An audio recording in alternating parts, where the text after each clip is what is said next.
Hey everyone, so in today's video we are going to discuss about deep learning। तो ये unit 1 है rgpv की। तो ये कंप्लीट स्टडी गाइड हो सकती है जो कि कवर करेगी हर एक चीज़ जो कि आपको 9+SGPA लाने के लिए इनफ होगी।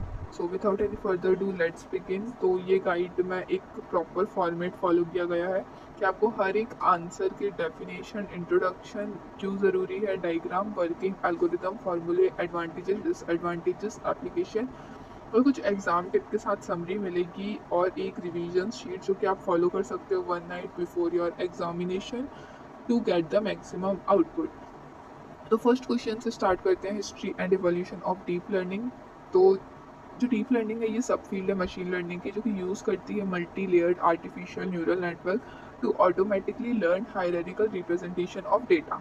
ये इनेबल करती है मशीन को ताकि वो परफॉर्म करें टास्क जैसे कि रिकॉग्निशन, प्रिडिक्शन या फिर जनरेशन बिना किसी मैनुअल फीचर इंजीनियरिंग के। तो जो मशीन लर्निंग होती है उसमें फीचर इंजीनियरिंग की ज़रूरत पड़ती है बट डीप लर्निंग में नहीं। फिर उसके बाद आता है इंट्रोडक्शन। तो डीप लर्निंग रातों रात नहीं आ गई, ये इवॉल्व हुई है like 80 years of cycle of enthusiasm and disappointments. So AI summer मतलब एंथुजियाज्म और डिसअपॉइंटमेंट मतलब विंटर, मतलब कभी लोगों को कुछ मिलता बट कुछ उसमें पिटफॉल निकल जाता, फिर कुछ लोगों को मिलता फिर उसमें पिटफॉल निकल जाता। तो it follow a cycle like that. फिर उसके बाद ये क्यों ज़रूरी है, तो traditional machine learning algorithm needed hand crafted feature. तो जो ट्रेडिशनल मशीन लर्निंग एल्गोरिदम है उसमें हमको हैंड क्राफ्टेड फीचर देना होता था, मतलब ह्यूमन डिसाइड करता था कि कौन से फीचर फीड करना है मॉडल को ताकि वो ट्रेन हो पाए। तो ये फेल कर जाता था कॉम्प्लेक्स डेटा, जैसे कि अब इमेजेस में तुम कैसे ही कोई फीचर ऐड कर सकते हो, है ना। सो ये फेल कर जाता था कॉम्प्लेक्स डेटा जैसे कि इमेजेस, स्पीच और टेक्स्ट के लिए। तो जो डीप लर्निंग है ये सॉल्व किया by automatically learning feature from raw data through multiple layers. तो सबसे पहले ये कुछ यहाँ पे टाइमलाइन दी हुई है जैसे कि 1943 से 1958। फिर तो ये इस टाइम में कुछ माइलस्टोन्स आए हुए हैं, तो वो सारी चीज़ें ठीक है। तो सबसे पहले हम लोग यहाँ से देखते हैं, इससे हमको ज़्यादा अच्छे से समझ में आएगा। 1943 में मैकलॉच पिट्स या तो फिर न्यूरॉन, मतलब इसमें दो साइंटिस्ट या रिसर्चर थे, वॉरेन मैकलॉच एंड वॉल्टर पिट्स।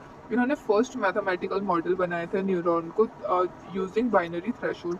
तो जो डीप लर्निंग मॉडल होते हैं इफ़ यू नो, तो इसमें क्या होता है जैसे कि मान लो हम लोगों के पास एक इनपुट लेयर होती है, इनपुट लेयर। तो यहाँ से हम लोगों के इनपुट जाते हैं 0 1 में, ठीक है।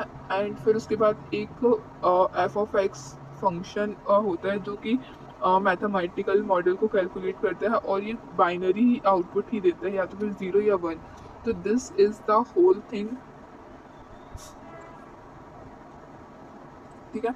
तो ये फर्स्ट मैथमेटिकल मॉडल था जो कि बाइनरी थ्रेशोल्ड लॉजिक को यूज़ करता था। फिर आया परसेप्ट्रॉन, ये फर्स्ट लर्निंग एल्गोरिदम था जिसमें सिंगल लेयर नेटवर्क था, ठीक है। ये क्लासीफाई कर सकता था लीनियर सेपरेबल। तो हम लोगों ने पहले देखा था कि एक इनपुट लेयर होती है। तो ये जो हम लोगों का परसेप्ट्रॉन आया था इसमें सिंगल हिडन लेयर आ चुकी थी एंड देयर इज आउटपुट, ठीक है।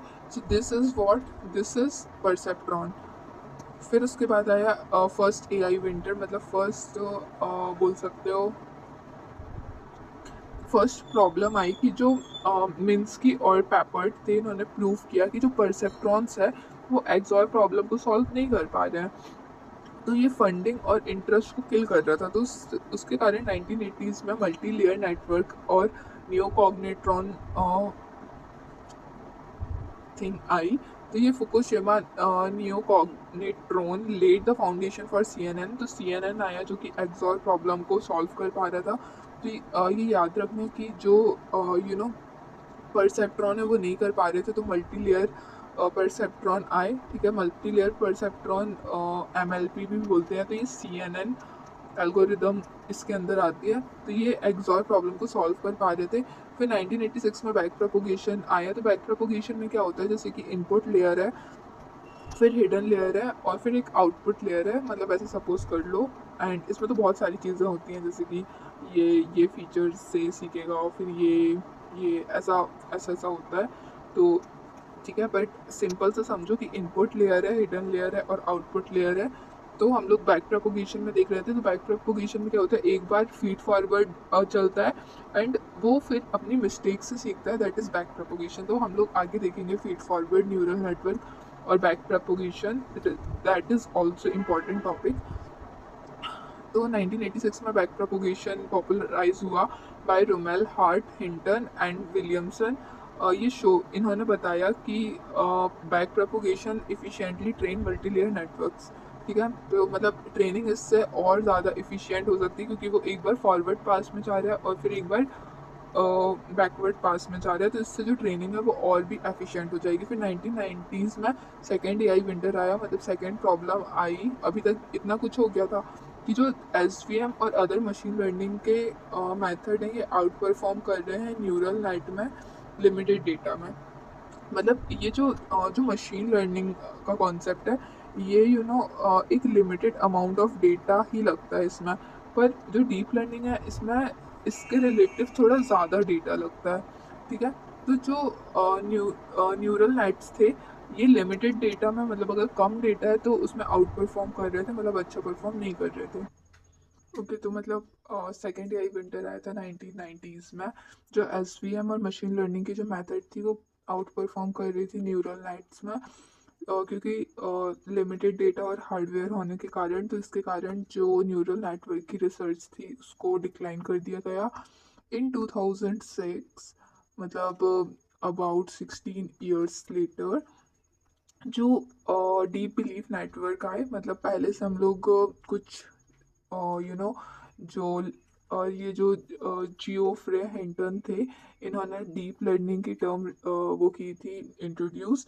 तो इसमें क्या हुआ था कि हम लोग लेयर वाइज पहले से प्री ट्रेनिंग करके यूज़ कर सकते हैं और चीज़ों को, जैसे कि अगर हम लोगों को कुछ मॉडल ट्रेन करना है तो we can use pre train model with the data which we want to train. ठीक है, फिर 2012 में एलेक्स नेट इन्होंने won the ImageNet competition via huge margin using GPUs and CNN, sparking the modern deep learning revolution. फिर 2012 में Alex net जो है वो इमेज नेट का कंपटीशन जीतते थे बाय यूजिंग जीपीयूज और सीएनएन, जिसके कारण डीप लर्निंग का जो रिवॉल्यूशन है वो और ज़्यादा हो गया।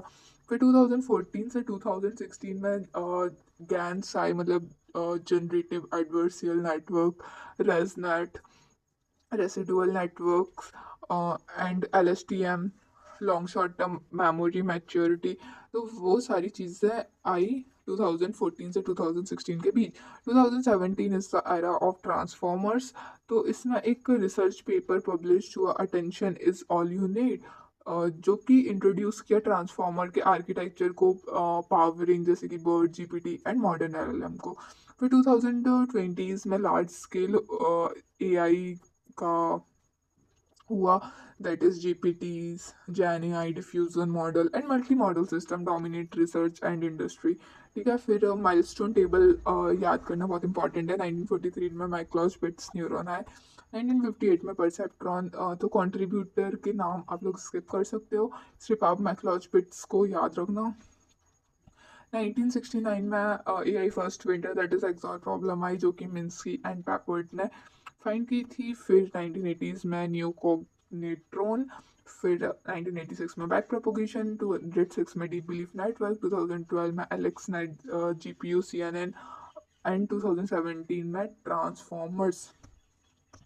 सो एडवांटेजेस आप लोग को, वैसे तो डीप लर्निंग की हिस्ट्री के कोई खास एडवांटेजेस बनते नहीं है, बट अगर आप लोगों को लिखना है, कुछ याद नहीं आ रहा है, तो आप ऐसे लिख सकते हो, so evolution of thought from simple neuron से कैसे कॉम्प्लेक्स नेटवर्क में गए।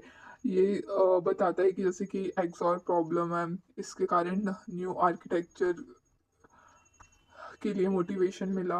Help understand why propagation and GPUs were turning point, और give context why data and compute matter as an much as algorithm. ठीक है, फिर इसके एप्लीकेशन आप लोग यहाँ पे देख सकते हो, that is image recognization, speech recognization, NLP, transformer, self driving car recommendation system, medical diagnosis, fraud detection and gen AI.